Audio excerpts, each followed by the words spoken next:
You're listening to Music Tectonics.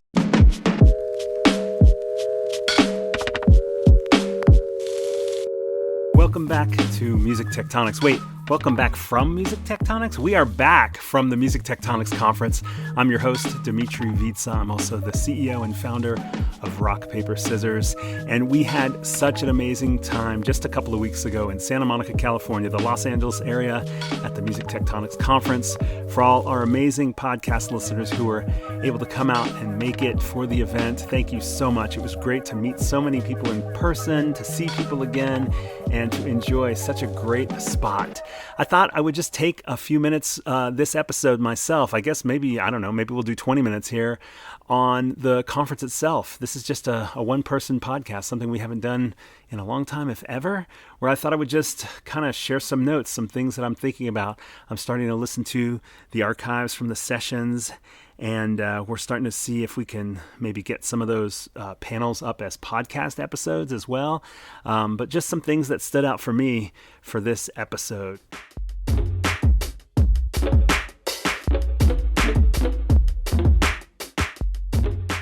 So, as probably most of our listeners know, we had a 3-day event, October 25th to 27th. Each day was a different venue, a different experience. And so some of the report back is actually hard to recap because we were at a carousel at the Santa Monica Pier, which was awesome. We had demos from, I think, about 20 different companies at the carousel itself. They were just showing off what startups they had in the music tech world. Lots of networking. We had our food truck there. We had tacos and a bar and drinks, a party sponsored by Sound Exchange, but a super great way to get things started. The bulk of our programming was actually the second day at the Lowe's Santa Monica Hotel, and that's what I thought I might report back on. I've been digging through the archives. We had a bunch of different panels. We had, I think, 15 panels at the conference all over the map in terms of topics. The keynote that kicked us off was by Mahan Zanuzzi, the head of innovation at Spotify. And I think we heard a lot during the panels and just around the event during networking.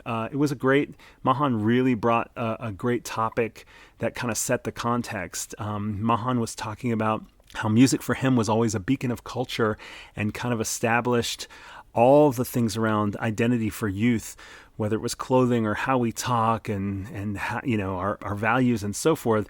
He's talked about his own upbringing, listening to first punk rock and then hip hop and how that influenced culture. And it was interesting because we certainly had panels on gaming and music, and Mahan has an interesting perspective about gaming in that he was sort of suggesting that we not think solely in terms of getting music into games, just because gaming is such a big part of culture now, but that all of us that are in the music space, the music industry, the field, the creative sonic world, have an important thing to consider, which is that music is starting to lose some of its strength as a beacon of culture. And he brought up a lot of different kind of stories around that, and that it's not solely that we need to get music into gaming so much, but that he was suggesting that we need to, as a music industry, take back the role of leadership in creating identity and meaning, that music has to become the most relevant source for identity for youth, in a way that gaming is starting to do now. Social media did, gaming has done. He says it'll happen a lot with Web3 as well as that emerges. But it was kind of a broader, it wasn't very tactical. It wasn't like, here's the things we need to do, follow these 10 steps. It was more like thinking bigger. Basically, Mahan was asking us as a music industry to think bigger. And I think it really struck a chord. He was very, very humorous, lots of great anecdotes there. But it did kind of set the tone for a lot of the conversation. For one, it wasn't just disruptive. It was just sort of mind-bending. Mahan had us doing some mind-bending, and we saw that come out in a lot of the other panels as well.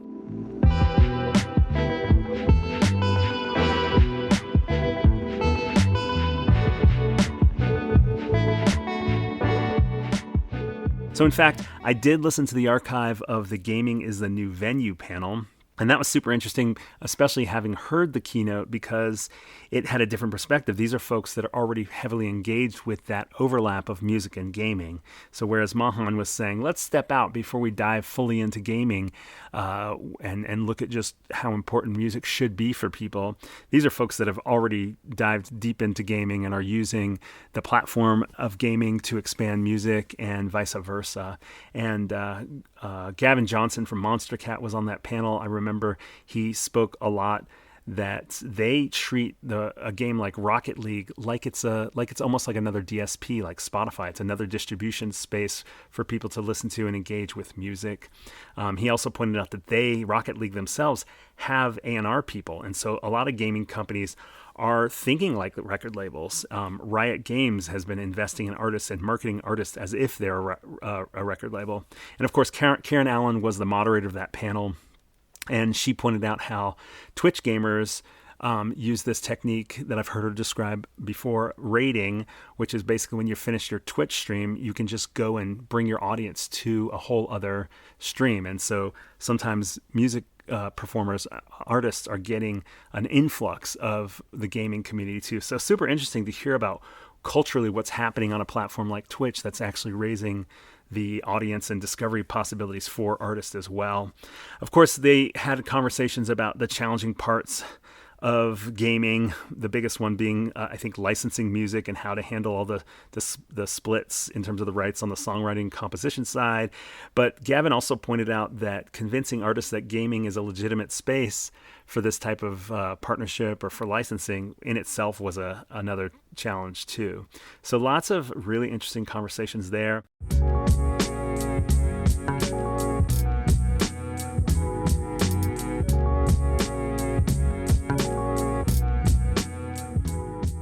Now, Karen, the moderator, Karen Allen, did bring up the question about NFTs. And interestingly, contrary to what you might think if you're outside of the gaming world, there's a lot of folks in the gaming world who are not partial. They're a bit resistant to the idea of NFTs.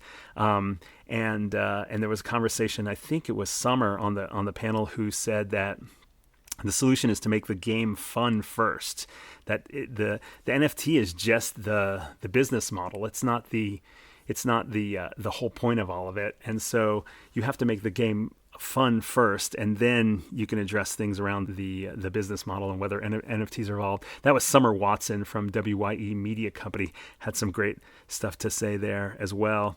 The Q&A came up. Somebody asked about, well, how do you, if you're an independent artist, how do you get involved? I mean, is this out of reach? Do you have to have big budgets to do deals with big games? And Gavin came back and said that a lot of the larger gaming companies are investing in more and more independent games themselves. And those independent games, they want to make their games cool with great music too, but they might not have the budgets for big labels and big artists. So reaching out to indie developers is a great way for smaller labels or indie artists to get involved in gaming. And interestingly, Karen Allen left a little dangling concept at the end of the panel she didn't have time to address, but she said TikTok games is a sleeping giant, so look into it. So that was some of the cool things that came out of that gaming panel. We actually had a lot of content around the metaverse as well. In particular, the fireside chat with the head of Sound Exchange, Michael Huppy, was a great, playful, fun conversation, just sort of like spitballing about what does the future of the metaverse look like for music. One of his overall points that I found super engaging was he posed the idea that the metaverse might be narrower but deeper than a lot of the platforms and the ways in which people have dealt with music up to now. Sound Exchange is very involved with the payouts related to the use of digital music, and they've been expanding as calling themselves a music tech company to help creators.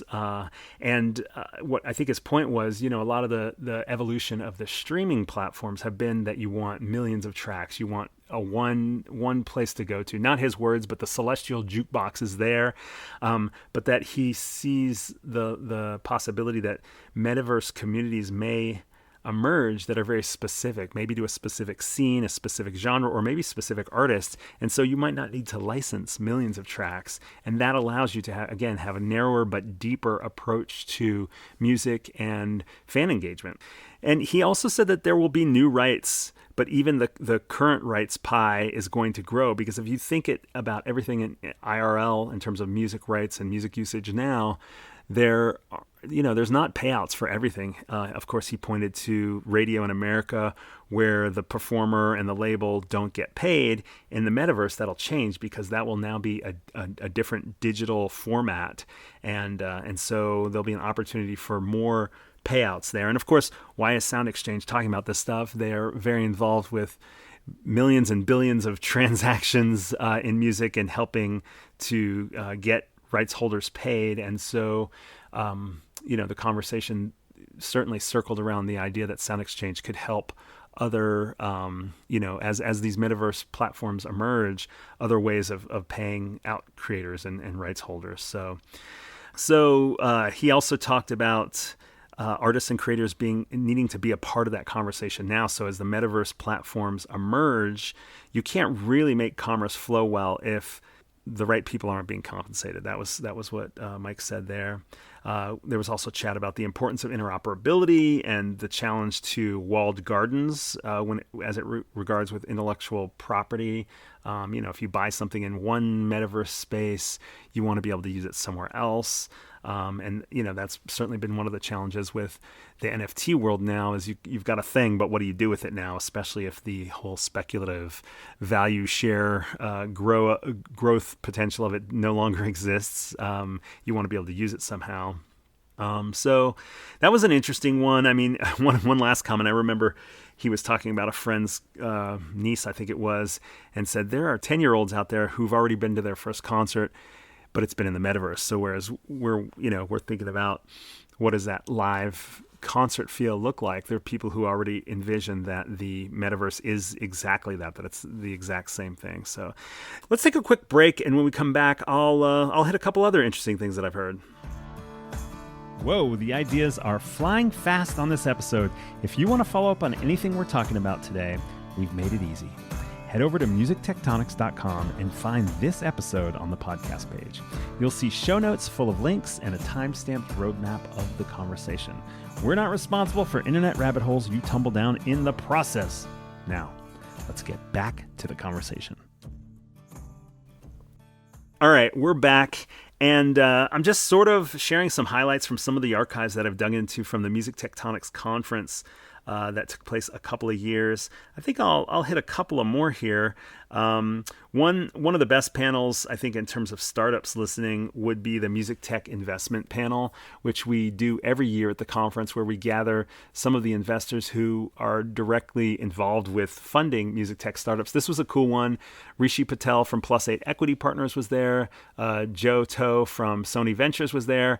And someone we haven't had at the conference before, Bruce Hamilton from Mech Ventures. It's a newer VC that focuses on investing in tech related to pop culture, and that was moderated by Tiffany Yu from Parametric Capital.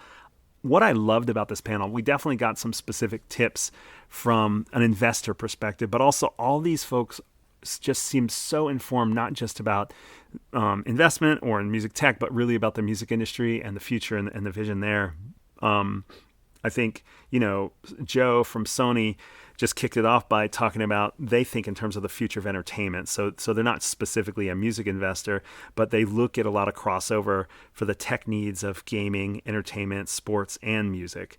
So that was kind of interesting just to hear these different investors' sort of perspectives, not quite their thesis in each case, but you got a flavor for it. Rishi was quick to point out that if you're a VC and you don't understand music rights, copyright, publishing, you shouldn't be investing in music startups. That was refreshing to hear, because we've seen so many technology companies emerge that then face how do they deal with rights holders and payouts and licensing and that sort of thing much, much later in the process. Bruce, again, he talked about investing in the intersection of pop culture and tech.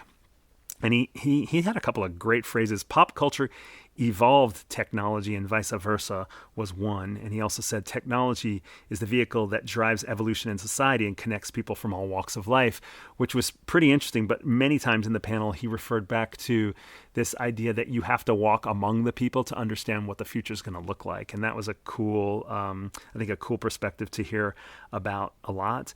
Another interesting thing, Tiffany had asked a question about what music tech specific investors know versus what generalist VCs can do. And Joe talked about how generalist VCs can't know everything, and that as you dig into specific categories deeper and deeper, you find out more, not less. I think we find that a lot with niches. We've certainly found that at Rock, Paper, Scissors. The more we've dug in as a PR firm for music tech companies, it's just like a rabbit hole. It just opens up more possibilities, not fewer possibilities, which is kind of counterintuitive, I think.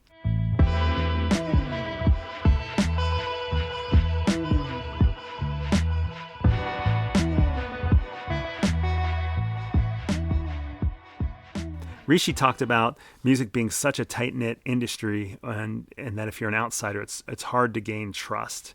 And that was interesting to think about. I think it was related to Bruce's comments about the walking among the people and the role of understanding pop culture to understand where things are going and things like that. The broad level picture that these investors had on the larger society and culture was super interesting to me. Joe pointed out that what we just went through was the only time in history that all humans had to change forcibly across the world, of course, meaning the pandemic. And that as a result, there was this need for expression and community that came out. And he talked about the convergence of this isolation of the pandemic, which led to things like just everyone being on video conferencing, FaceTime, online collaboration, playing together online. It really led to what he said was the game environments became really successful very quickly, and that led to a change in behavior across society. And so that was kind of an interesting thought of sort of why, there was so much conversation about gaming and the metaverse at the conference, not, regardless of what the panels were, but just the fact that it was on everybody's mind was because there was this moment where they were kind of established. They were at the right place at the right time for that social isolation in a way that music had to adapt to, but gaming was very ripe for it. And of course, Sony is on the video gaming side as well as music. So certainly an apt observation from somebody that's that immersed in that part of the world too.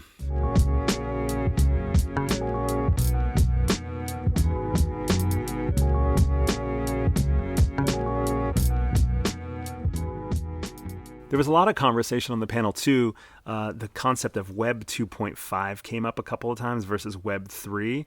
There was a conversation about how NFTs are not user-friendly and that you may need the cutting-edge blockchain technology for future-proofing, but if it's there in a way that users don't even know about it, it's actually better. There was conversation about putting your feet in the shoes of the user to see what their pain points are. And this concept of Web 2.5 is that the infrastructure is there for Web 3, but it's not necessarily obvious to users. You kind of have to build a bridge to where people will actually have awareness of it later. It's not as critical that they know about it, but that they can use it easily. Rishi also pointed out that there are these no-code tools emerging for artists to build their own fan-based metaverses. And Fabian Al-Sultani was in the conference audience and during the Q&A just asked directly, and I figured this will be useful for those of you startups who are talking to investors and VCs. He asked, what range checks do people write? Joe at Sony Ventures said they have actually two different strategies. One is early stage checks in the range of $500,000 to $2 million. And then they have, I think it might be another fund that for mid or late companies further along will do single-digit millions up to Series A, B, C, and D as well. So they have the opportunity to invest further down the road. Plus8, Rishi from Plus8 Equity Partners said they write checks from a few $100K to millions. And Mech Ventures, Bruce Hamilton, said they're at pre-seed, typically writing checks at $100,000. So that was some of the highlights from the Music Tech Investment Panel.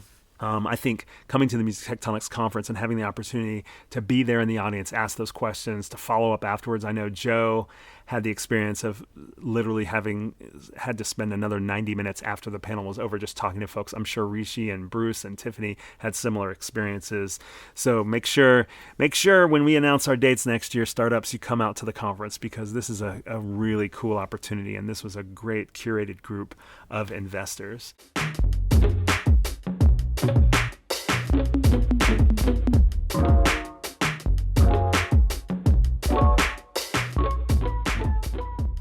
So I want to hit one more panel that we had called Collaborative Creation with Fans.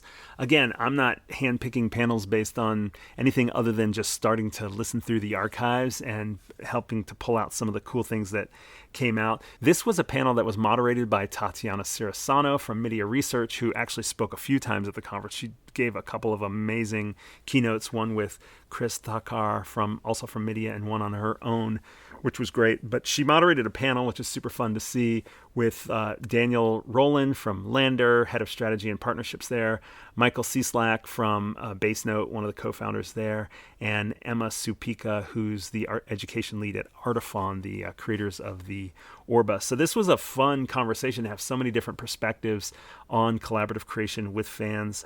I mean, they talked about everyone being a creator at this point, which is kind of interesting. It's that blurring of lines between the artist and the fan who, as everyone becomes a creator. I think it was Daniel who mentioned that there's just a change in expectation. When you go to a concert, you are an active participant. You're taking videos, and you instantly become a creator in a way as well there. But they also talked a little bit about the way that people use playlists in itself is different than the way it used to be. You used to make a mixtape every once in a while, and now you really create your identity through these playlists with the goal of music for certain moments or moods or ways to express yourself or give as gifts and so forth. And so Daniel also talked about curation is a type of creation, and talked about how DJ culture, the influence of DJ culture, has really changed how people think about creativity and their engagement, their involvement, the interaction of that aspect, where you're not just a lean back listener, but really somebody that's creating stuff. And that's really influenced norms of fan engagement. They also talked about the relationship between the evolution of technology to allow for more of that engagement from fans to be less passive as well. I can't remember who it was on the panel, but they talked about kind of like the Gen Z folks over-indexing on participation. I think Emma from Artifon was talking about that quite a bit as well.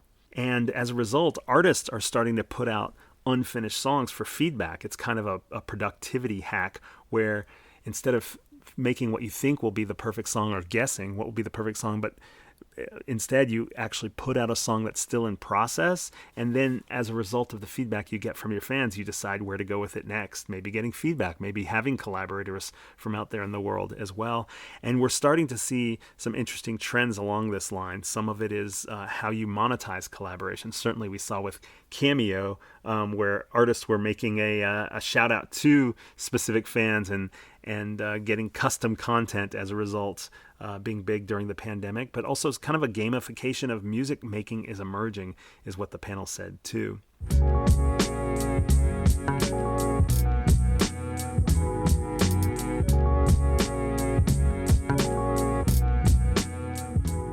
I will say one last piece from that panel. It wasn't the focus necessarily, but it was kind of a helpful thing for me to hear, again, from Daniel Rowland from Lander, was putting out this idea that artificial intelligence creation tools will eventually create more artists who will then become more like quote professional artists. They'll for example, he's a sound engineer, so he thinks that those AI tools will help people make their first music, and as they get better and take on more of the music creation themselves, they'll end up hiring him for mastering or using tools like what Lander has and so forth. So he doesn't see AI creation tools as a threat so much as it is an opportunity for people to first get started in the music space, creating music. Anyway, that's just a handful of the panels that we heard at Music Tectonics. There was so much more than just the panels. We're actually hoping to be able to air some of those panels. We need to get permissions on that and make sure the audio is good and so forth.